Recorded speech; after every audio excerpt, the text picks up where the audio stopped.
Dunia Naura seketika runtuh saat ia menyadari bahwa istana pernikahan yang ia bangun dengan ketulusan selama 5 tahun hanyalah panggung sandiwara yang menjijikan.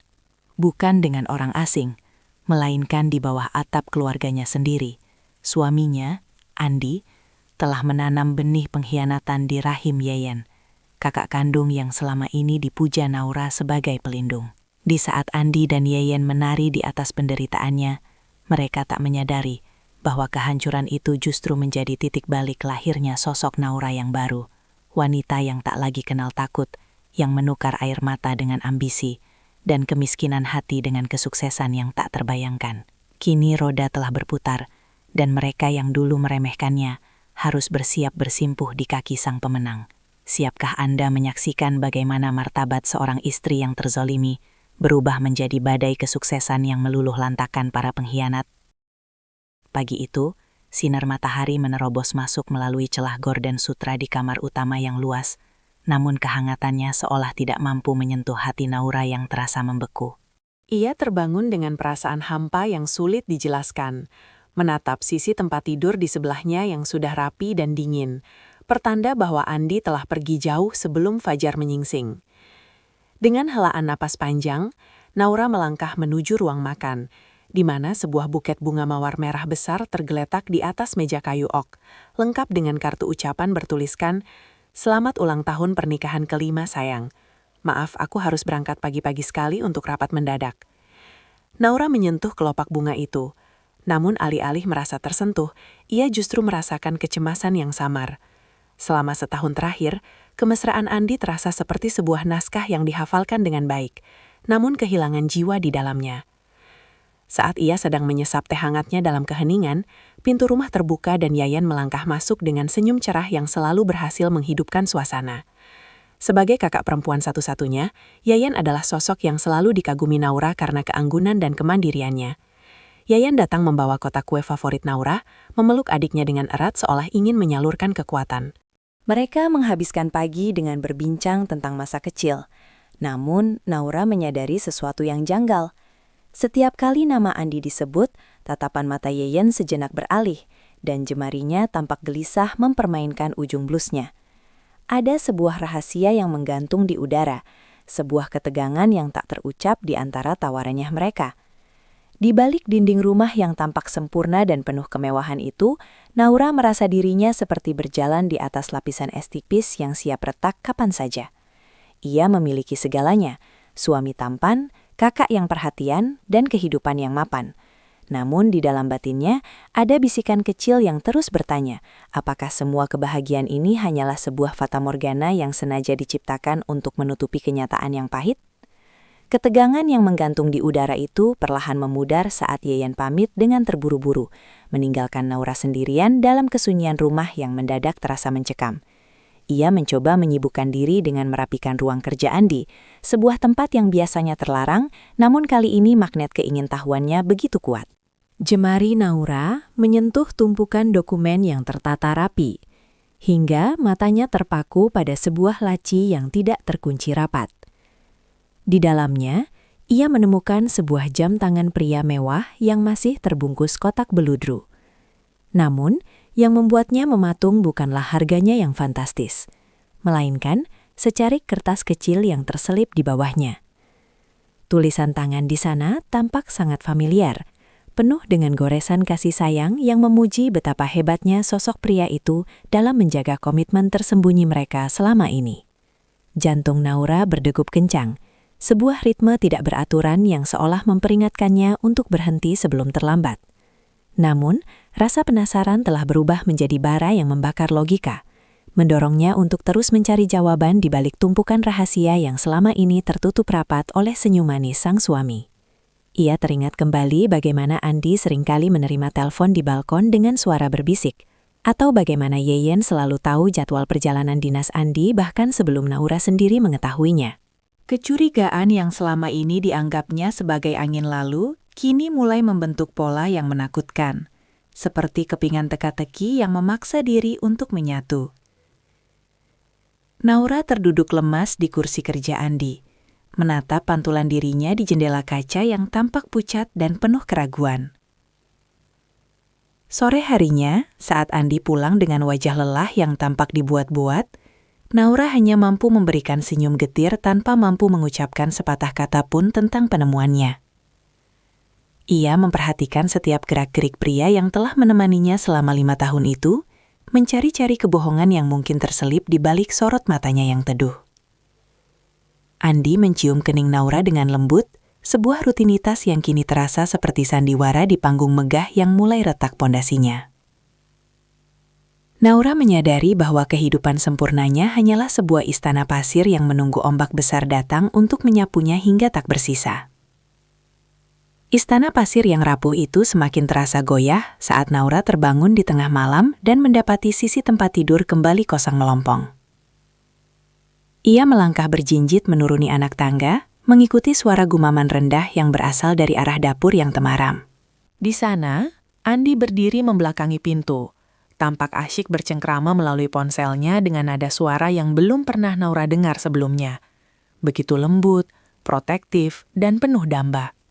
Kalimat-kalimat yang terlontar dari bibir suaminya seolah menjadi sembilu yang menyayat kesadaran Naura, membicarakan tentang masa depan seorang anak yang kehadirannya bahkan tidak pernah Naura ketahui. Dunianya seketika berputar hebat, memaksa Naura berpegangan pada pinggiran tembok agar tidak jatuh tersungkur dalam kehancuran yang mendadak nyata. Pagi berikutnya, suasana meja makan terasa begitu menyesakan, seolah oksigen telah habis disedot oleh kebohongan yang menebal. Naura memperhatikan jemari Andi yang lincah mengupas buah, teringat bagaimana tangan yang sama mungkin baru saja mengusap perut wanita lain dengan penuh kasih. Tak lama kemudian, bel rumah berdentang dan Yayan muncul dengan gaun longgar yang tampak menutupi lekuk tubuhnya yang mulai berubah secara samar. Kakaknya itu datang dengan alasan ingin meminjam buku resep, namun tatapan matanya terus mencari Andi yang langsung menyambutnya dengan perhatian berlebihan. Naura hanya bisa terdiam, tenggelam dalam pengamatan tajam terhadap bahasa tubuh mereka yang terasa begitu sinkron, seolah ada jembatan emosional yang telah lama mereka bangun di balik punggungnya. Rasa hampa yang awalnya hanya berupa bisikan, kini telah berubah menjadi badai batin yang menderu-deru di dalam dada Naura. Ia menyadari bahwa perannya selama ini mungkin hanyalah sebagai pelengkap dalam drama yang diperankan oleh dua orang terdekatnya. Setiap tawa Yeyen dan setiap perhatian Andi, kini terasa seperti duri yang sengaja ditancapkan ke dalam hatinya yang paling dalam. Meski jiwanya sedang menjerit meminta penjelasan, Naura memilih untuk tetap tenang dan menyimpan semua kecamuk itu sebagai bahan bakar untuk langkah yang akan ia ambil selanjutnya. Bahan bakar emosi yang tersimpan rapi itu akhirnya memicu Naura untuk mulai bergerak secara taktis. Tepat ketika Andi berpamitan dengan alasan harus menghadiri konferensi bisnis di luar kota. Alih-alih mengantar sampai ke pintu depan dengan lambaian tangan seperti biasa, Naura hanya berdiri di balik jendela lantai atas, memperhatikan mobil suaminya meluncur pergi menuju arah yang berbeda dari bandara. Tanpa membuang waktu, ia segera menghubungi seorang teman lama yang bekerja di bidang teknologi untuk melacak posisi kendaraan tersebut melalui perangkat yang diam-diam telah ia sematkan pada saku kursi belakang.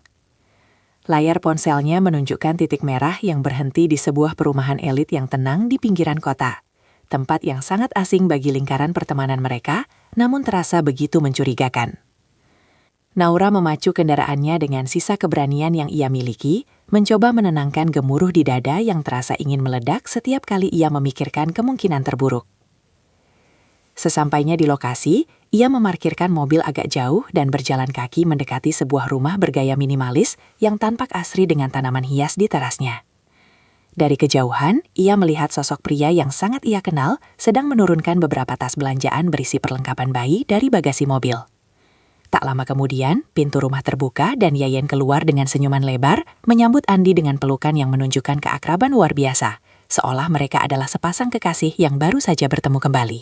Pemandangan itu menjadi pukulan telak yang meruntuhkan benteng pertahanan terakhir Naura, memaksa kenyataan pahit meresap hingga ke sumsum tulangnya. Ia berdiri terpaku di balik pohon besar, menyaksikan bagaimana Andi dengan lembut mengusap punggung Yayan dan membimbingnya masuk ke dalam rumah tersebut. Tidak ada lagi ruang untuk penyangkalan. Bukti yang tersaji di depan mata jauh lebih tajam daripada ribuan kata penjelasan yang mungkin disiapkan suaminya. Naura mengambil nafas dalam-dalam, mengeluarkan ponselnya dan mengambil beberapa foto serta video sebagai bukti fisik yang tak terbantahkan. Ia tahu bahwa hidupnya tidak akan pernah sama lagi setelah detik ini, dan rutinitas manis yang selama ini ia jalani harus segera berakhir demi sebuah keadilan.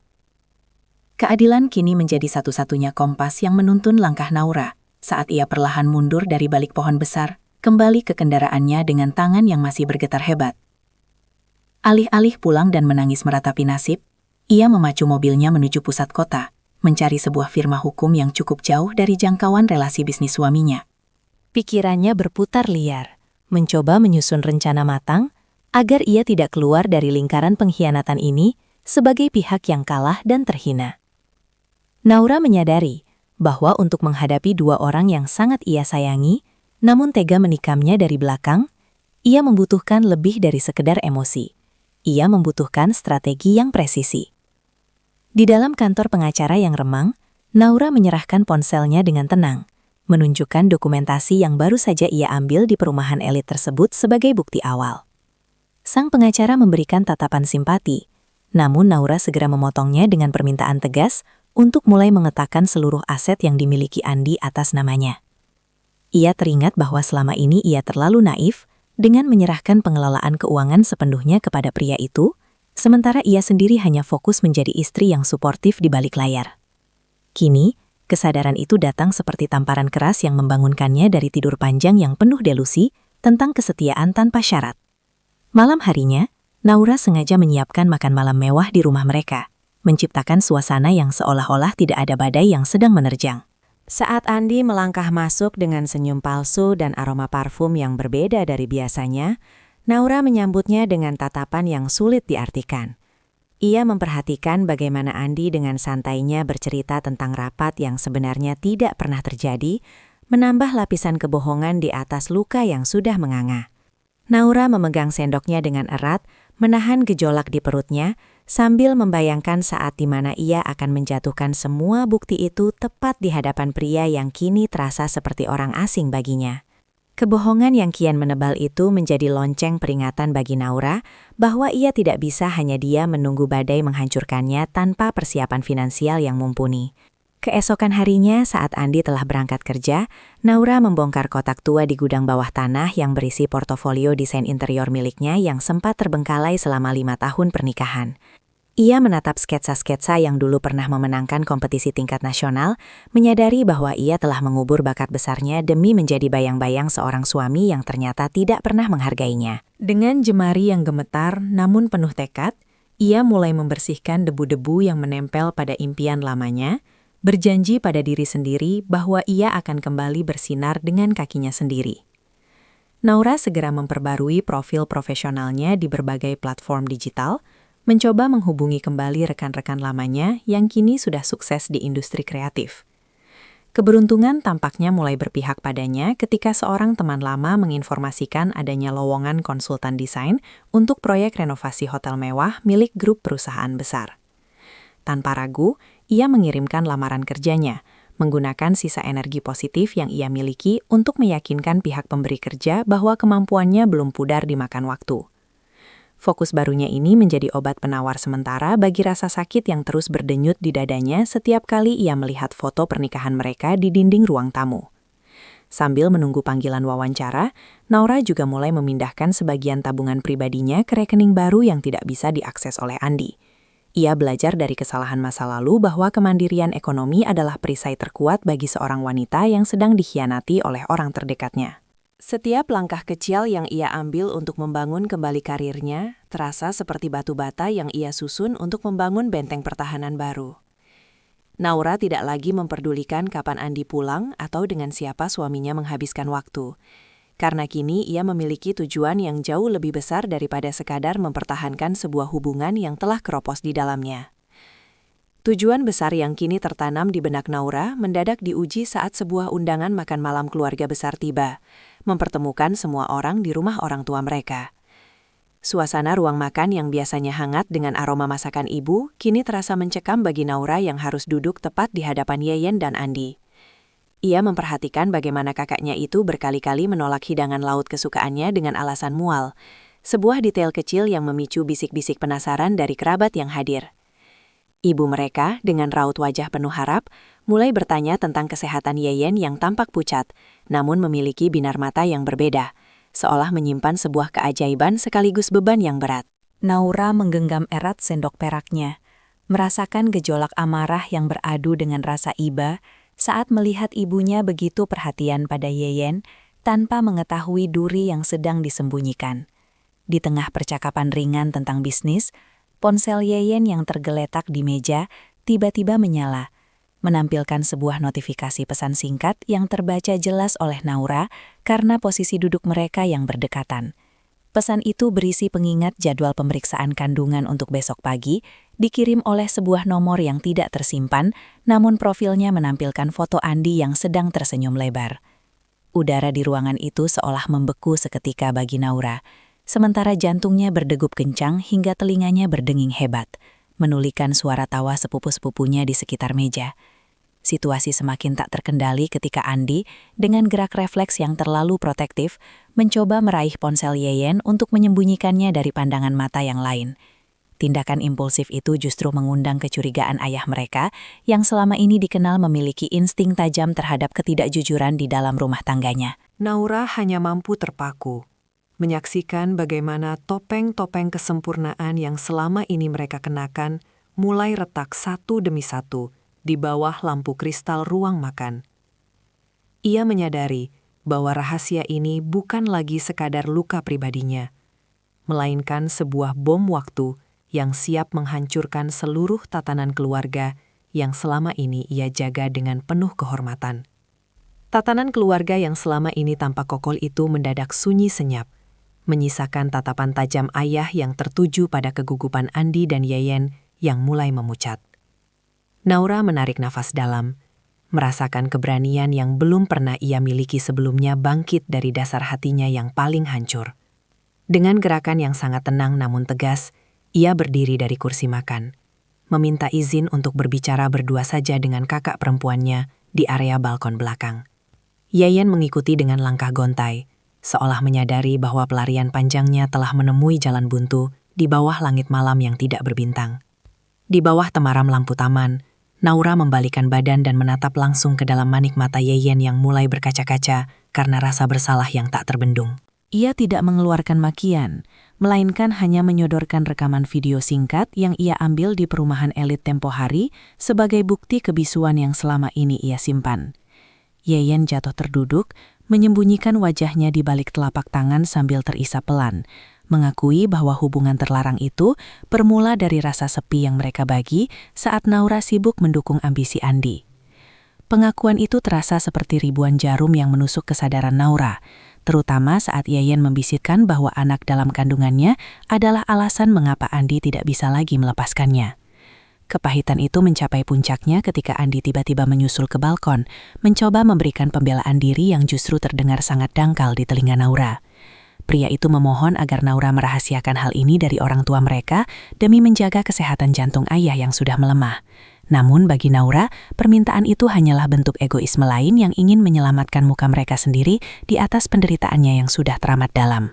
Ia menatap kedua orang itu dengan pandangan dingin, menyadari bahwa belas kasihan tidak lagi memiliki tempat di dalam hatinya yang kini sedang bersiap untuk memulai sebuah peperangan baru. Peperangan baru itu dimulai bukan dengan teriakan, melainkan dengan keheningan mematikan saat Naura melangkah masuk ke dalam rumah untuk mengambil tasnya, tanpa memperdulikan rintihan penyesalan Andi. Ia mengabaikan tangan Yeyen yang mencoba menahannya, merasa bahwa setiap sentuhan dari kakaknya kini terasa seperti jelaga yang mengotori jiwanya yang sedang berusaha pulih. Tanpa menoleh sedikit pun pada kenangan yang tertinggal di dinding ruang tamu orang tua mereka, Naura memacu mobilnya menembus kegelapan malam yang dingin. Ia tidak tahu kemana tujuannya, namun ia sadar bahwa kembali ke rumah yang selama 5 tahun ia huni bersama pengkhianat adalah sebuah penghinaan bagi harga dirinya. Lelah dan dengan pandangan yang mulai kabur oleh air mata yang tak terbendung, Naura menepikan kendaraannya di sebuah taman kota yang sepi, tempat di mana lampu-lampu jalanan berpijar temaram. Ia duduk di salah satu bangku kayu panjang, membiarkan angin malam menyapu wajahnya yang pucat, sambil merenungi betapa cepatnya kebahagiaan bisa berubah menjadi debu. Di tengah isolasi batinnya yang paling dalam, seorang pria dengan setelan jas rapi namun santai menghampirinya, menyodorkan selembar sapu tangan bersih tanpa mengucapkan sepatah kata pun. Pria itu adalah Maulana, sosok yang pernah Naura temui sekilas dalam sebuah pameran seni beberapa tahun silam, yang kini menatapnya dengan pandangan yang teduh namun penuh selidik. Maulana tidak bertanya mengapa Naura menangis di tengah malam, melainkan hanya duduk di ujung bangku yang lain, memberikan ruang yang cukup bagi Naura untuk menenangkan diri. Dalam ketenangan yang tercipta secara alami itu, Maulana mulai berbicara tentang bagaimana sebuah keretakan terkadang diperlukan agar cahaya bisa masuk ke dalam sisi gelap kehidupan seseorang. Naura mendengarkan setiap kalimat bijak itu dengan saksama, merasakan sebuah kekuatan baru yang perlahan merambat masuk ke dalam sanubarinya yang sempat rapuh. Pertemuan yang tidak direncanakan ini seolah menjadi pesan dari semesta bahwa di balik setiap kehilangan, selalu ada tangan yang siap membantu untuk bangkit dan mengejar fajar yang baru. Fajar yang baru mulai menyingsing di ufuk timur saat Naura akhirnya memutuskan untuk menyambut uluran tangan Maulana sebagai awal dari babak baru kehidupannya yang sempat hancur lebur. Pria itu memberikan kartu namanya dengan tatapan penuh keyakinan, menawarkan sebuah posisi sebagai kepala desainer untuk proyek ambisius pembangunan resor ramah lingkungan di pesisir selatan. Tanpa menunggu waktu lama, Naura segera mengemasi barang-barang pribadinya dari rumah yang pernah ia banggakan, meninggalkan kunci pernikahan di atas meja makan tanpa sepatah kata pun untuk Andi. Ia memilih untuk memutus seluruh akses komunikasi, membiarkan suaminya dan Yayan berkutat dengan konsekuensi dari pilihan mereka sendiri, sementara ia fokus membangun fondasi kemandiriannya. Di kantor pusat perusahaan milik Maulana yang megah, Naura disambut dengan profesionalisme tinggi yang menuntut kreativitas tanpa batas, sebuah tantangan yang justru ia butuhkan untuk mengalihkan rasa sedih. Ia menghabiskan malam-malam panjang di depan papan gambar, menuangkan segala emosi dan luka batinnya ke dalam bentuk garis-garis arsitektur yang kuat namun tetap elegan. Maulana seringkali mampir ke ruang kerjanya, bukan untuk mencampuri urusan pribadinya, melainkan memberikan kritik membangun yang membuat karya Naura semakin matang dan berkarakter. Naura menyadari bahwa dalam dunia profesional tidak ada ruang untuk belas kasihan, dan hal itulah yang justru membuatnya merasa lebih hidup dan dihargai sebagai individu yang utuh. Seiring berjalannya waktu, sosok Naura yang pemalu dan penurut perlahan menghilang, digantikan oleh wanita karir yang tegas dan memiliki visi jelas tentang masa depannya. Ia mulai membangun jaringan dengan para investor dan kontraktor, membuktikan bahwa kemampuan otaknya jauh lebih berharga daripada status sosial yang selama ini ia sandang sebagai istri Andi. Transformasi ini bukan sekedar tentang penampilan luar, melainkan sebuah pemulihan jiwa yang mendalam melalui dedikasi dan kerja keras yang tak kenal lelah. Naura kini berdiri tegak di tengah hiruk-pikuk industri yang kompetitif, menyadari bahwa pengkhianatan di masa lalu hanyalah sebuah jembatan menuju kesuksesan yang sesungguhnya telah lama menunggunya.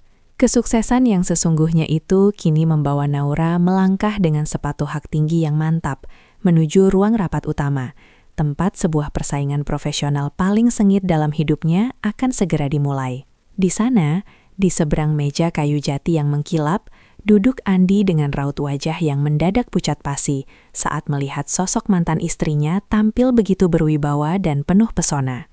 Pria itu tampak tidak siap menghadapi kenyataan bahwa wanita yang dulu ia tinggalkan dalam kehancuran kini berdiri sebagai representasi utama dari firma desain milik Maulana yang sangat disegani.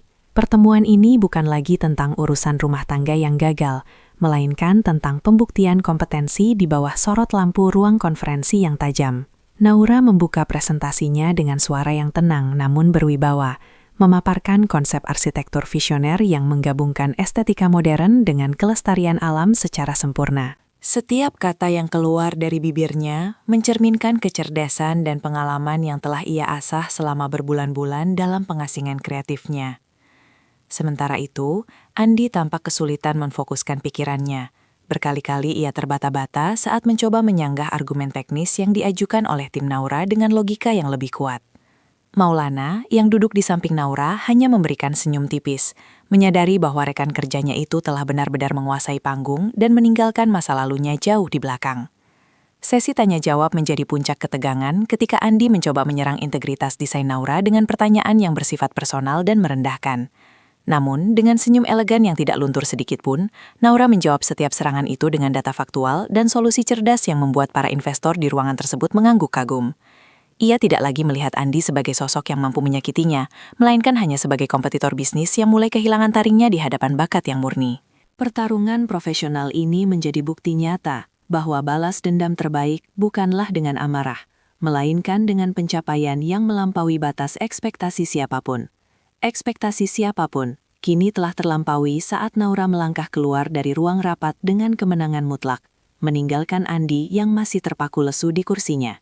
Namun kemenangan profesional itu terusik ketika sebuah pesan singkat masuk ke ponselnya, berisi permohonan mendesak dari Yeyen untuk bertemu di sebuah kafe pinggiran kota yang sepi. Naura memutuskan untuk hadir, bukan karena rasa rindu, melainkan untuk menutup buku masa lalu yang masih menyisakan lembaran tipis yang mengganjal. Sesampainya di sana, ia mendapati kakaknya tampil jauh dari kesan glamor yang dulu selalu dibanggakannya. Wajahnya tampak kusam dengan lingkaran hitam di bawah mata, mencerminkan beban hidup yang kian berat.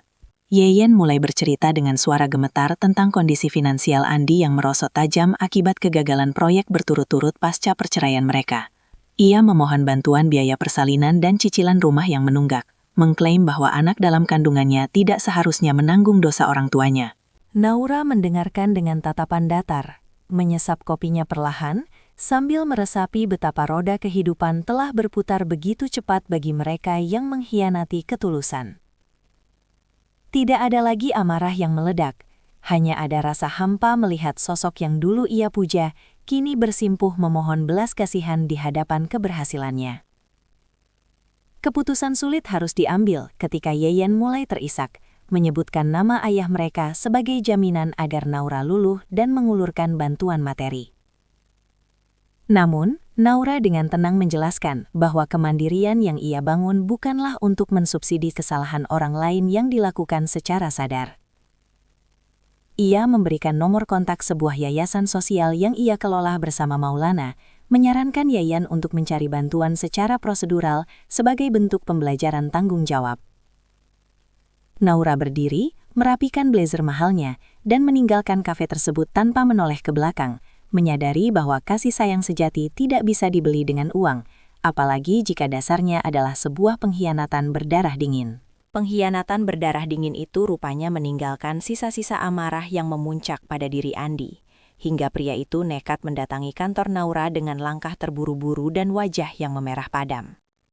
Ia menerobos masuk melewati meja resepsionis, mengabaikan teguran staf keamanan, dan langsung menggebrak pintu ruang kerja Naura yang saat itu sedang meninjau maket proyek terbaru.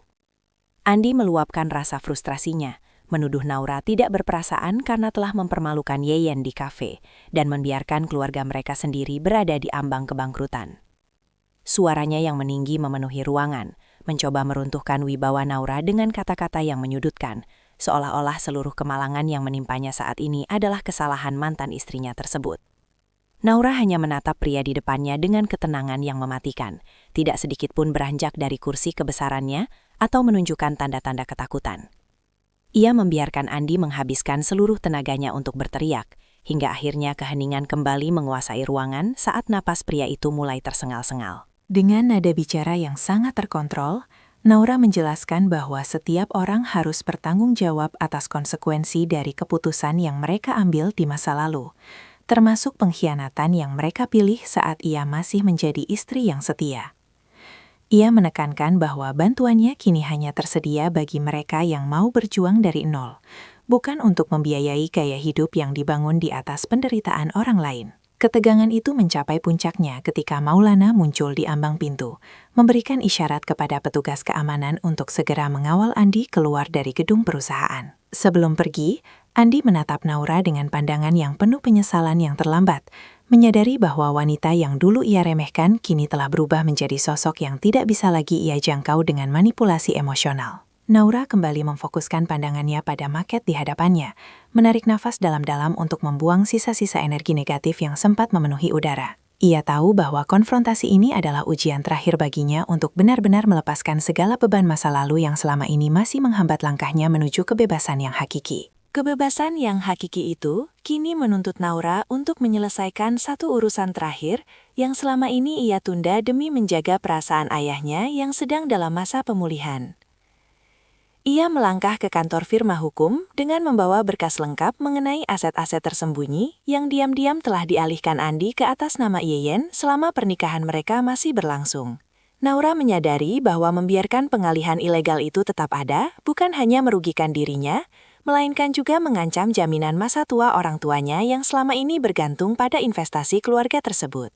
Dengan tangan yang stabil, ia menandatangani gugatan resmi pembagian harta bersama, memastikan bahwa hak-hak yang seharusnya menjadi milik ayahnya kembali ke tempat yang semestinya. Langkah hukum ini memicu gelombang protes dari pihak Andi yang merasa terpojok, karena seluruh skenario licik yang mereka bangun perlahan mulai terbongkar di hadapan majelis hakim. Pengacara Naura menyajikan bukti aliran dana yang sangat detail, menunjukkan bagaimana uang tabungan pendidikan yang seharusnya menjadi cadangan masa depan, justru digunakan untuk membiayai kemewahan rumah rahasia di pinggiran kota. Andi hanya bisa tertunduk lesu saat saksi-saksi ahli memaparkan fakta manipulasi keuangan yang ia lakukan. Sementara Yeyen, yang hadir di ruang sidang, tampak menyembunyikan wajahnya di balik selendang panjang. Naura tetap duduk tegak dengan pandangan lurus ke depan, tidak memberikan celah sedikit pun bagi rasa iba untuk kembali menyusup ke dalam pertimbangannya yang objektif. Pilihan sulit ini akhirnya membawa sebuah keputusan final yang memenangkan posisi Naura secara hukum dan moral, memaksanya untuk menjadi pelindung utama bagi kehormatan keluarga besarnya. Ayahnya, yang awalnya tidak mengetahui konflik sedalam ini, akhirnya memberikan restu penuh setelah melihat ketegasan putrinya dalam memperjuangkan kebenaran. Malam itu, untuk pertama kalinya setelah sekian lama, Naura bisa tidur dengan nyenyak tanpa bayang-bayang kecemasan akan hari esok.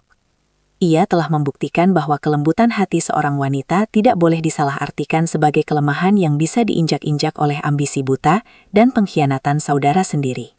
Ambisi buta dan pengkhianatan saudara sendiri kini benar-benar telah menjadi abu di masa lalu. Membiarkan Naura melangkah ke atas podium megah dalam malam penganugerahan tokoh inspiratif tahun ini. Cahaya lampu sorot menyinari wajahnya yang berseri. Bukan lagi karena riasan mahal, melainkan karena kedamaian batin yang terpancar dari keberhasilannya memimpin proyek restorasi lingkungan terbesar di negeri ini. Dalam pidato singkatnya, Naura tidak menyebutkan rasa sakit yang pernah menderanya, melainkan menekankan betapa pentingnya bagi setiap wanita untuk memiliki kemandirian dan keberanian dalam mendefinisikan kebahagiaannya sendiri. Tepuk tangan riuh memenuhi aula hotel bintang 5 tersebut. Namun mata Naura hanya tertuju pada satu titik di barisan depan, di mana Maulana duduk dengan bangga, sambil memberikan anggukan kecil yang penuh arti. Setelah acara berakhir, mereka berdua berjalan menyusuri selasar balkon yang menghadap ke kerlip lampu kota yang indah, menjauh dari hiruk-pikuk kerumunan yang mengaguminya. Maulana menghentikan langkahnya, menatap Naura dengan ketulusan yang selama ini menjadi sauh bagi badai emosi yang sempat menghantam hidup wanita itu. Ia mengungkapkan bahwa kekagumannya pada Naura telah tumbuh melampaui batas rekan kerja. Melihat bagaimana Naura mampu mengubah reruntuhan hati menjadi sebuah menara kekuatan yang menginspirasi banyak orang. Naura terdiam sejenak, meresapi setiap kata yang diucapkan Maulana. Merasakan dinding pertahanan yang ia bangun selama ini perlahan runtuh secara sukarela. Kali ini, ia tidak lagi merasa takut akan pengkhianatan atau bayang-bayang kegagalan, karena ia tahu bahwa dirinya telah tumbuh menjadi sosok yang utuh tanpa harus bergantung pada pengakuan pria manapun. Naura menyambut uluran tangan Maulana, membiarkan jemari mereka bertaut sebagai simbol dari sebuah komitmen baru yang dibangun di atas dasar rasa hormat dan kejujuran. Malam itu menjadi saksi bahwa setelah melalui badai yang paling gelap sekalipun, fajar yang indah akan selalu menyapa mereka yang memilih untuk bangkit dan terus berjalan. Fajar yang indah itu seolah enggan menyapa kediaman Andi dan Yeyen, yang kini terpaksa menempati sebuah kontrakan kecil di pinggiran kota setelah seluruh aset mewah mereka disita oleh pengadilan. Ruangan yang sempit dan pengap itu menjadi saksi bisu betapa drastisnya roda kehidupan berputar, menyisakan puing-puing kesombongan yang kini berubah menjadi tumpukan tagihan yang tak terbayar.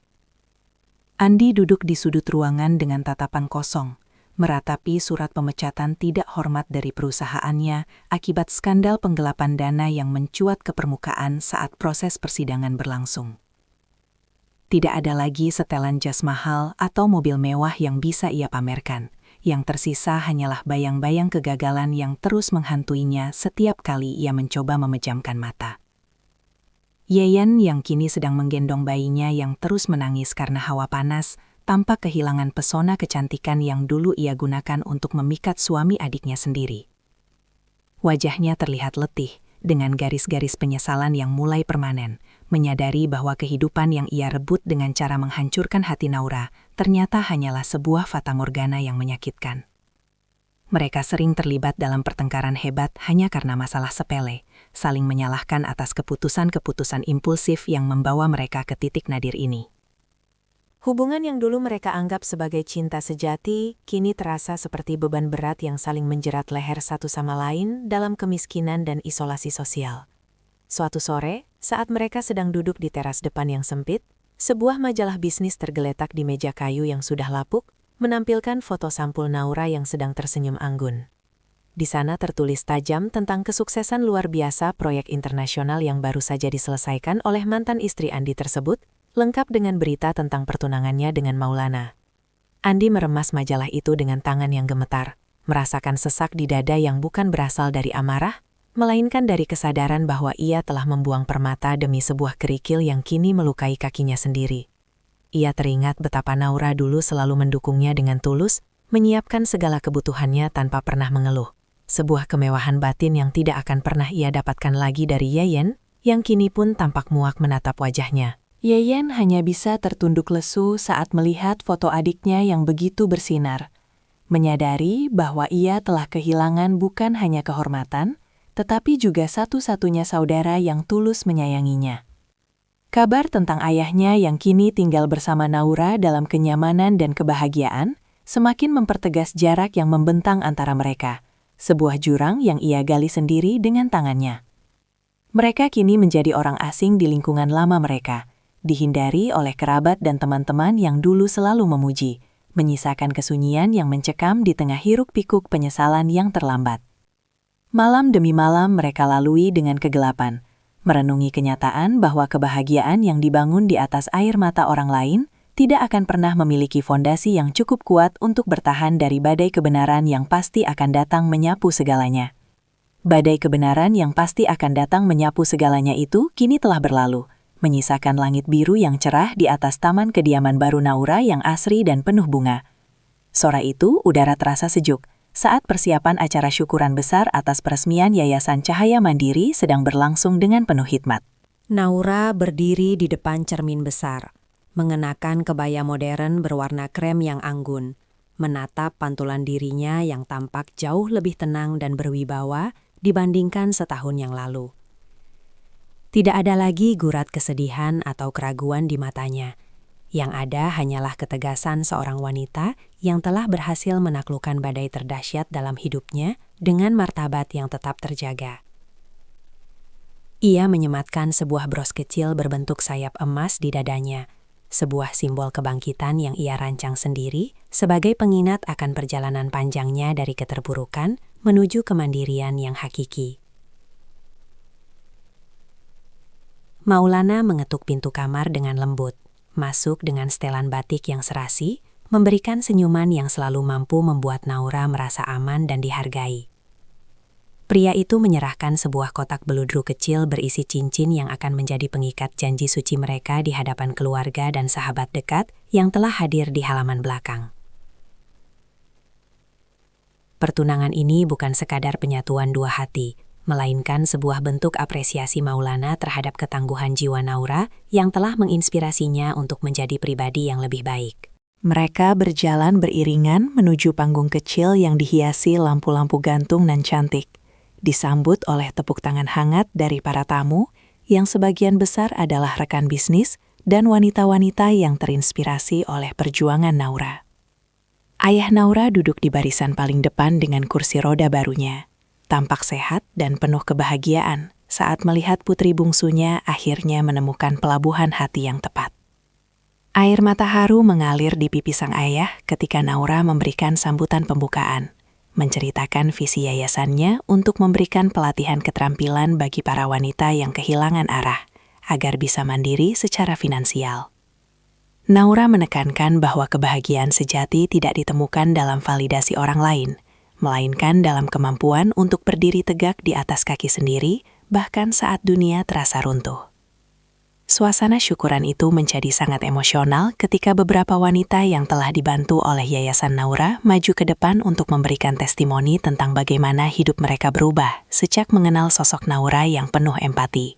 Di sudut taman yang lebih tenang, Maulana menggenggam tangan Naura erat-erat di bawah cahaya bulan yang mulai muncul, menyatakan komitmennya untuk selalu menjadi pendukung utama dalam setiap langkah karir dan kemanusiaan yang akan diambil Naura. Ia tidak menjanjikan kehidupan yang tanpa masalah, namun ia menjanjikan kesetiaan yang berakar pada rasa hormat dan transparansi yang mutlak. Naura merasakan kehangatan yang meresap hingga ke sanubarinya, sebuah perasaan yang sangat berbeda dengan obsesi atau ketergantungan masa lalu yang pernah menghancurkannya.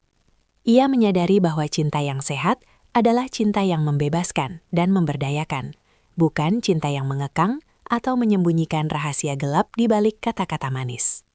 Malam itu ditutup dengan jamuan makan malam yang hangat, di mana tawa dan canda memenuhi udara, menghapus sisa-sisa trauma yang mungkin masih tertinggal di sudut hati.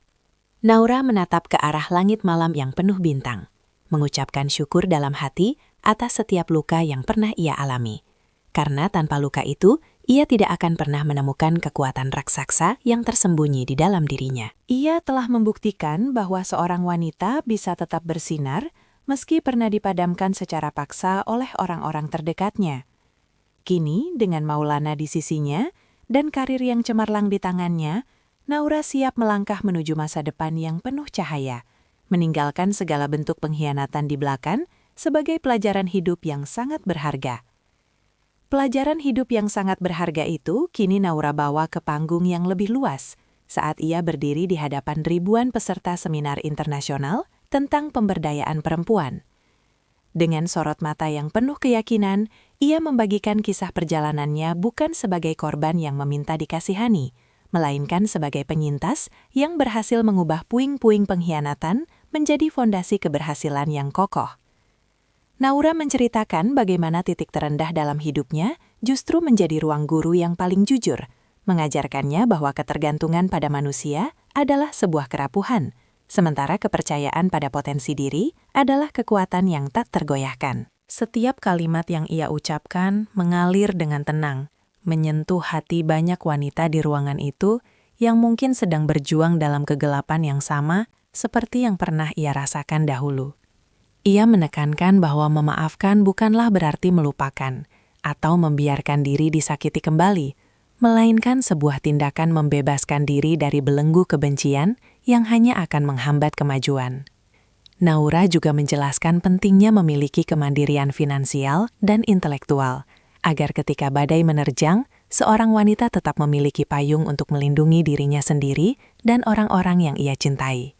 Di sela-sela presentasinya, ia menampilkan dokumentasi kegiatan yayasannya yang telah membantu ratusan wanita bangkit dari keterpurukan karir dan rumah tangga.